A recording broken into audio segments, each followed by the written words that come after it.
वक्रतुंड महाकाय सूर्यकोटी समप्रभ निर्विघ्नं कुरु मे देव सर्वकार्येषु सर्वदा। तर आज आहे ना संकष्टी चतुर्थी आहे। संकष्टी चतुर्थीच्या तुम्हाला खूप खूप अशा शुभेच्छा। तर चला आज आहे ना गणपती बाप्पाला मस्त अशी देवपूजा करून घेते, फुलं वाहते आणि आज जास्वंदीचे फुलं पण खूप आले गणपती बाप्पासाठी। आणि हे बघा इथं आमचे झाडं पण खूप छान झाले। तर आता आहे ना देवपूजा करून घेते। तर बघा असं मस्त देवपूजा झाली आहे आणि गणपती बाप्पाला दोन छोटे आणि दोन मोठे असे मस्त जास्वंदीचे फुलं पण भेटले, देवपूजा पण झाली।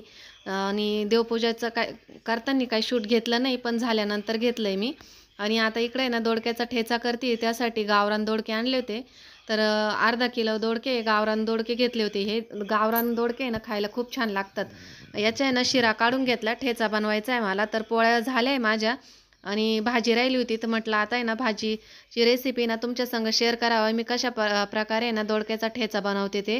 आणि काही लोक आहे ना याला चटणी पण म्हणतात, दोडक्याची चटणी पण म्हणतात, पण आमच्याकडे आहे ना गावाकडं ठेचाच म्हणतात। हा ठेचा आहे ना खलबत्त्यात ठेचून पण केला जातो, पण मी आहे ना किसूनच करते। किसून आहे ना छान लागतो आणि पटकन शिजतो त्यामुळं। तर चला आता आहे ना हे सर्व दोडके ना अशाच प्रकारे ना किसून घेते मी। हे बघा असा किस होतो त्याचावाला। तर अशा प्रकारे ना एवढे दोडके मी किसून घेतले, हे बघा असे। तर याच्यामध्ये ना पाणी नाही टाकलं आणि पिळून पण घ्यायचे नाही, असेच घ्यायचे। आणि दोडके ना किसण्या अगोदरच मी धुवून घेतले होते आणि किसल्यानंतर पण धुवून घेतले होते, त्यामुळे आहे ना मग आता काय धुवायचे नाही, ते पाणी त्याचं आहे ना तसंच ठेवायचं। त्याच्या पाण्याला आहे ना एक प्रकारची चव असते। तर आता ही भाजी पण मी तव्यावरच करते, पोळ्या झाल्या ना त्याच्यानंतर मग तव्यावर ही भाजी करून घेते दोडक्याचा ठेचा। तर त्यासाठी ना तेल टाकले मी 2 पाळ्या, त्यामध्ये जिरे आणि मोहरी चांगली तळून घेतली। जिरे मोहरी तळल्यानंतर कढीपत्ता टाकला आहे आणि लसूण आणि हिरव्या मिरच्या 4-5 हिरव्या मिरच्या आणि लसूण हा ठेचून घेतला आहे खलबत्त्यामध्ये। तुम्ही बारीक मिरची चिरून पण टाकू शकतात आणि मिक्सरला फिरून पण टाकू शकतात, पण मी ना खलबत्त्यात ठेचून टाकली आहे कारण त्याची एक चवच वेगळी असते। त्यानंतर आहे ना पाव चमचा हळद टाकली आणि थोडासा हिंग टाकला आहे। तर हिंगाना पण आहे ना चव छान येते। तर हे बघा मस्त असं तळून घेऊ आपण आपला मसाला, म्हणजे तिखट मिरची ना कमी लागते। कधी कधी काय होतं आपण बाजारातून मिरची आणल्यानंतर आहे ना ती तिखट मिरची निवडल्या जाते, त्यामुळे आहे ना मग थोडीशी तळून घेतली ना तर मिरचीचा तिखटपणा हा कमी होतो। तर आता आहे ना दोडका जो किसून घेतला आहे ना त्यावर बघा पाणी वगैरे मी काहीच काढलेलं नाही आहे, असाच दोडका आहे ना तव्यावरती टाकून दिला आहे। आणि आता पूर्ण दोडका आहे ना जो किसलेला दोडका आहे ना तेवढा टाकून दिला आणि त्यानंतर आहे ना आपल्याला चांगल्या प्रकारे ना परतून घ्यायचा आहे। हा तव्यावर का करते मी, लोखंडी तव्यावर कधी कधी भाजी केली पाहिजेत आणि लोह असताना ते आपल्या पोटामध्ये गेलं पाहिजेत। म्हणजे ना पहिले कसे पूर्वी कढई लोखंडाच्या कढईमध्येच भाजी करायचे, लोखंडाच्या तव्यावर भाकरी पोळ्या करायचे। आता मध्ये मध्ये ना कसं ॲल्युमिनियम निघालं होतं त्यामध्येच करायचे। तर आता परत आपण जुन्याच पद्धतीवर आलो आहे, परत आता आहे ना लोखंडी तव्यावरती लोखंडी कढईमध्येच आपण भाज्या करायला लागलो स्टीलच्या। तर त्यामुळं मग मी पण आहे ना कधी मध्ये असं लोखंडी तव्यावरच भाजी करते, सुकी भाजी जर असली तर। तर आता आहे ना चांगल्या प्रकारे ना मी आपला दोडक्याचा किस आहे ना परतून घेतला, त्यामध्ये मीठ टाकलं आहे, मीठ टाकून पण चांगला परतून घ्यायचा। आणि याच्यातलं आहे ना थोडंसं पाणी जळेपर्यंत आहे ना दोडक्याचा किस आहे ना हा परतून घ्यायचा आहे। आणि खूप छान लागतो हा दोडक्याचा किस जर केला ना खायला। तर त्यावरून आहे ना थोडीशी जाडसर कोथिंबीर चिरायची, बारीक नाही करायची जास्त, म्हणजे छान दिसते ती। आणि परत परतून घ्यायचं आहे कोथिंबीर टाकून आणि असं आहे ना 2-3 मिनटं परतून घ्यायचं आहे, म्हणजे आहे ना आपला जो दोडक्याचा किस आहे ना तो शिजल्या जातो, जास्त वेळ नाही लागत कारण किस केलेला असतो ना त्यामुळे तो पटकन शिजल्या जातो। तर बघा अशा पद्धतीने कलर पण बदलला आहे त्याचा आणि दोडक्याचा किस पण शिजला आहे आपला। तर आता आहे ना तव्यावरून काढून घेते, नाहीतर लोखंडी तव्यावर जास्त वेळ जर ठेवला ना त्याला काळपट कलर येतो, त्यामुळे आहे ना लोखंडी तव्यावर किंवा कढईमध्ये भाजी जर केली ना आपण ती लगेच काढून घ्यायची असते, नाहीतर तिला म्हणजे काळा कलर येतो। तर बघा अशा पद्धतीने मी दोडक्याचा किस करून घेतला आहे।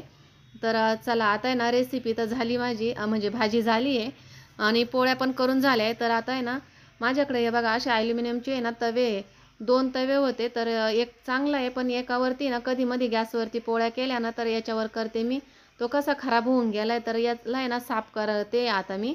तर त्यासाठी ना गॅस चालू केला आहे, गॅसवर आहे ना पूर्ण तवा गरम करून घ्यायचा आहे आणि थोडंसं पाणी शिंपडून पाहायचं तव्यावरती, म्हणजे आपल्याला कळतं तवा गरम झाला का काय. तर बघा तवा गरम झाला आहे. त्यावरती ना मी 1 चमचा निरमा पावडर टाकते. कोणतीही निरमा पावडर असो तुमच्याकडं. माझ्याकडं टाईट निरमा पावडर होती ती टाकली मी. तुमच्याकडं कोणती असली ना ती टाकायची. त्यानंतर आहे ना आता हे खाण्याचा सोडा आहे, तो मी दाखवला आहे तुम्हाला. खाण्याचा सोडा टाकायचा आहे. तो बी आहे ना भरपूर असा टाकायचा, म्हणजे चौकडं आपल्या गरम तव्यावर गेला पाहिजेत अशा पद्धतीने आहे ना आपण टाकायचा आणि गॅस चालू ठेवायचा आहे. आणि सोडा टाकल्यानंतर पण आहे ना 4 ते 5 मिनटं आहे ना आपला गॅस आहे ना हा चालू ठेवायचा आहे. निरमा पावडर आणि सोड्यामधून आहे ना असा धूर निघाला पाहिजेत, म्हणजे दिसतो आपल्याला तो धूर निघताना.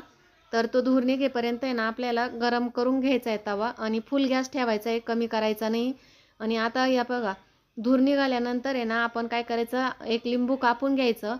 तुमच्याकडे काट्या चमचा असेल ना तर त्या काट्या चमच्याला लिंबू अटकवायचं आणि असं लिंबाच्या साह्याने ना साफ करून घ्यायचा. माझ्याकडे काटा चमचा नाही आहे त्यामुळं मी आहे ना चॉपरलाच हे केलं आहे, लिंबू अटकवलं आहे आणि त्यानंच साफ करून घेते आहे. तर बघा अशा पद्धतीने ना आपल्याला सर्व तवा आहे ना साफ करून घ्यायचा. दिसायला काही साफ झालेला असं अजिबात दिसत नाही, पण नंतर आहे ना एकदम नव्यासारखा तवा होतो. नक्की करून बघा अशी ट्रिक तुम्ही. आणि काय होतं आपण कधी कधी घाईघाई तवा आहे ना वरची वर घासत राहतो, त्यामुळे ना तवा लवकर खराब होतो. आणि तेलाने ना ॲल्युमिनियमचे तवे असेच खराब होत असतात. त्यामुळे आहे ना ते तवा साफ करायला ना खूप छान ही ट्रिक आहे, नक्की वापरून बघा तुम्ही. तर बघा गरम तवा आहे ना त्यामुळं मला हात बी लावता येत नाही आहे. तर आता आहे ना गॅस बंद करून टाकायचा. त्यानंतर तवा आहे ना घासायला घेऊ आपण थोडंसं पाणी टाकून. बघा पाणी टाकून आहे ना आपलं कलर बदलला आहे तव्याचा, आणि थोडं ते जे साईडला राहिलेलं आहे ना ते पाणी टाकून आणि परत घासून घ्यायचं आहे. आणि एक गोष्ट लक्षात ठेवायची, आत्ता पण तुम्हाला वाफ निघालेली दिसतीये पाण्याची. तवा गरम असतो त्यामुळे ना तवा घासायच्या वेळेस आहे ना खूप काळजी घ्यायची.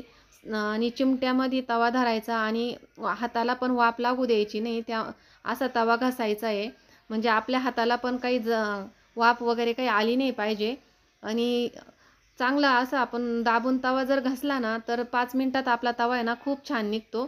तर हे बघा किती छान तवा निघाला आहे. तरी पण मी आहे ना वरची वर परत घासून घेते, म्हणजे कुठे असलं ना काळं तर ते निघून जातं. आणि खूप छान ट्रिक आहे ही आणि खूप सोपी आहे. काहीच म्हणजे आपल्याला बाहेरून काहीच आणायची गरज नाही. घरातल्या साहित्यामध्ये आपण तवा खूप छान काढू शकतो. किंवा आपण एखाद्या वेळेस जर पोळ्या केल्या ना तर आपण गॅस बंद करून टाकतो, तवा गरम असतो, त्यावेळेस जरी आपण हा तवा साफ करून घेतला ना तरी पण चालेल. तर बघा मस्त असा नव्यासारखा तवा झालाय ना, तयार करायचंय आहे त्याच्यासाठी. ना तर मी चांगली आणि ट्रिक. विराज तर चला आता मळ्यात तो जायचंय. नाही येते व्हिडिओ मध्ये, त्याला कंटाळा आला त्याच्यामुळे तो काही येत नाही. तर विराजन मी चालले वावरात. हे बाई सगळे पाटा मोडून टाकले मकान. नाही रे, ट्रॅक्टर पप्पांनी इथून नेला वाटतं, ते याच्यावरूनच घातलं. तर चला आता तिथं गेले, ओळ्याचं वावर तयार करतो ते. तुझं काय काम आहे, तू कशाला चालला? अय आम्ही घरी चाललो, घरी चाललो आम्ही. तुला घरी जायचं का तुला? का रे? चाल आता, चाल चाल. तुझं काही कामच राहत. जाऊ का घरी? बटे मी घरी चालले, घरी चालले मी. चल रे घरी चाल. तर चला आता आम्ही ना बट्याला पण घेऊन चाललोय, तो पण चाललाय आमच्या बरोबर उळं टाकायला. तर चला आता तिथे गेल्यावर बोलतो. तर बघा आम्ही आलोय वावरामध्ये. इथं ओळ्याचं वावर तयार करायचं होतं तिथं. तर तिथं आहे ना मिस्टरांनी ट्रॅक्टर आणला होता आणि त्याला आहे ना म्हणजे राख्या जोडला. बैल आऊत राहतं ना ते राख्याचं, ते जोडलं आणि त्यांनी ना वावराची मशागत करायचं काम चालू आहे. आणि त्यांच्या मागं आहे बघा आमचा बाट्या पण चाललो. प्रत्येक गरकेला तो जातो येतो जातो येतो, तो काही थकत नाही. तर अशा पद्धतीने ना आम्ही ओळ्याचा वावर तयार करतोय, म्हणजे यांनी ना भुसभुशीत होईल. बैल नसले का मग हा एकदम सोपा पर्याय आहे. थोडासा वेळ लागतो पण छान वावर होतं. एकदम भुसभुशीत वावर झालंय. त्यानंतर आता साईडला राहिलेलं आहे ना ते गवत मी काढून घेते. हे बघा हे तण आहे ना हे सगळं उचलून घेते आता. तर हे बघा तुम्हाला जवळून दाखवते. हे गवत जे आहे ना ते उचलून घ्यायचं आहे सगळं. आणि इकडं उचललेलं आहे एवढं. तर थोडंसं राहिलं आहे ते उचलून घेतो आणि लगेच सारे पाडायचे. आणि विराजला आहे ना ट्रॅक्टर बंद करून गंज भरायला लावले. गवताचे जे गंज आहे ना ते भरायला लावले. आणि मी आहे ना हे येचून घेते आता. आणि मिस्टर पण मला वेचू लागताय, तर आम्ही दोघं मिळून आहे ना ही वावर वेचून घ्यायचं आहे. आणि तर बघा इथं सारे वगैरे पाडले, वावर पण बांधून झालंय. इथं विराज हलवतोय ना, तिथं आम्ही मेथी टाकली 2 वाफ्यांमध्ये, दोघांनीच टाकली. तर ते हलवतोय आणि मी थोडंसं वावर राहिलं होतं ना ते बांधताय मिस्टर. आणि मी धन पण लावून घेते लगेच. इथं धन लावायचे ना वरम्याला, तर सेंटरला लावायचे, तर धन पण लावून घेते. तर थोडक्यात तुम्हाला दाखवते मी कशा पद्धतीने धन लावते ते. धनांच्या ना अशा पूर्ण खापल्या करून आणलेल्या आहे, 2-2, एका धनाचे 2 खापल्या. ते लवकर उगवताना त्यामुळं. आणि वरम्याला ना एकदम सेंटरला लावायचे. तर अशा पद्धतीने ना मी इथं धन लावून घेते. आणि शेजारच्या आजी ना त्या पण माझ्या संग बोलत होत्या, त्यामुळं मी थोडासा आवाज म्यूट केला होता आणि व्हॉइसवर करून सांगते. तर हे बघा अशा पद्धतीनं ना मी धन लावून घेते. धन लावल्यानंतर आहे ना आम्हाला भेंडी लावायची आहे, गवार लावायची आहे आणि शेपू, पालक सर्व भाजीपाला लावायचा आहे मला. पण पावसाचं वातावरण पण खूप आहे, पाऊस येतो का काय काय माहिती. पण आता आहे ना आई म्हणजे माझी आई आणि वडील दोघं पण आले आहे आमच्या आजीला भेटायला. त्यांनी फोन केला होता, त्यामुळं घरी पण जावं लागेल. आणि व्हिडिओची आता एंडिंग इथंच करते. ते आजी पण बोलताय माझ्याशी, त्यांसंग मी बोलत बोलत धन लावते.